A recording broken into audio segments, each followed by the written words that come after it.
Whether you're an artist yourself and you're curious what your colleagues are up to, or you're someone who just simply wants to know what the creative process is all about, Creative Conversations has you covered. I'm Mandee Hammerstein, and I welcome you on a personal video journey where we explore together the inner workings of various artists at different stages. So what do we have here? We have sawdust sculpture. Sawdust sculpture. Sawdust sculpture. And guess what? What? It's your lucky day. You get to do it too. Oh, Here right you go. on. From finding solace in sawdust to creating unique woodworkings that stand nearly 5 feet tall, longtime New Hope artist Cathy Begg is someone who has traveled a path, presenting her with some unique challenges, yet all the while, her drive and passion for the arts sets the stage beautifully as an inspiring story for us all. Let's talk about your creative process. Like, what is it that you intake as an artist to really come up with a concept, something that you're going to execute? Well, I love movement.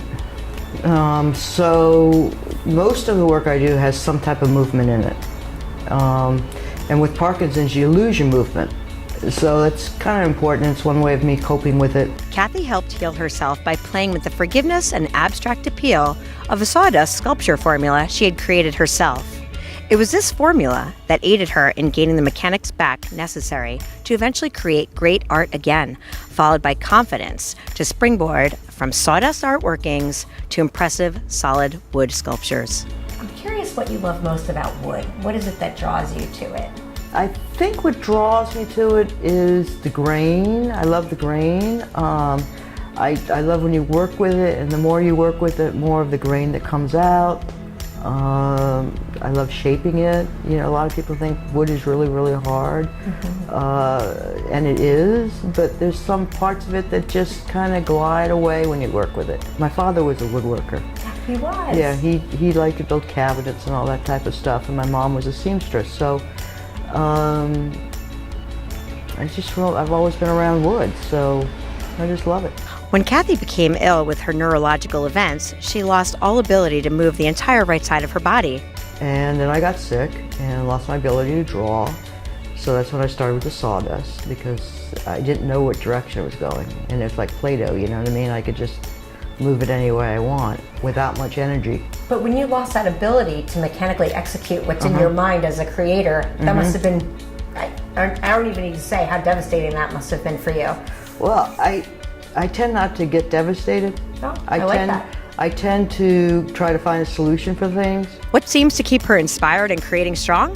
The support of her dear friends like Ricky and Paul, who facilitated Cathy's first sizable and significant sculpture project when she first regained her strength. We had a client that came into the gallery once and saw a table that Cathy had done, and it was put in the show. And she was commissioned to do 3 pieces for the church. They're really sculptural, but when you look at them, they still look as if a tree's growing out of the floor. That was my next question for you, because as you talk about really enjoying and being inspired by movement, when I look at the sketches and then when I saw the photographs, one of the first things I believe you said to me is the concept was to have them appear as if they're coming out of the ground. And you can really feel that movement and the energy in the like pieces. Coming right up, yeah. Right. Yeah, and that's what the pastor wanted. He wanted it to be as if it's coming right out of the ground. My mom, who is absolutely a huge supporter of the arts, Pamela Kerr, she was telling me we need to get something from Cathy. We need something more permanent from Cathy. And she was saying, let's get a sculpture. And I said, can we please have something that is more practical in the property so it just lives there. It just is part of everything. And she said, well, what do we need? And I said, railings. I could really use those. And then my mom said, we need mermaids. She wanted mermaids, and I'm like, okay. And I said, well, do some poses for me. So she did all these upper body poses, and I was like, you know, I got home to draw them, and I go, wow. I didn't do any sitting or movement or any of that. But we worked it out and came up with 6 different mermaids in the water, and they like negative spaces, positive negative spaces. And so we were able to get enough negative spaces and came up with a railing.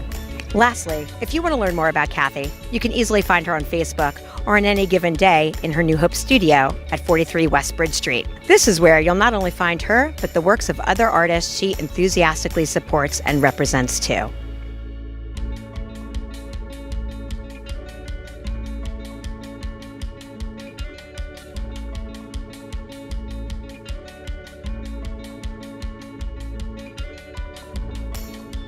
Okay, so it sounds to me that you're rather artistic. Yeah.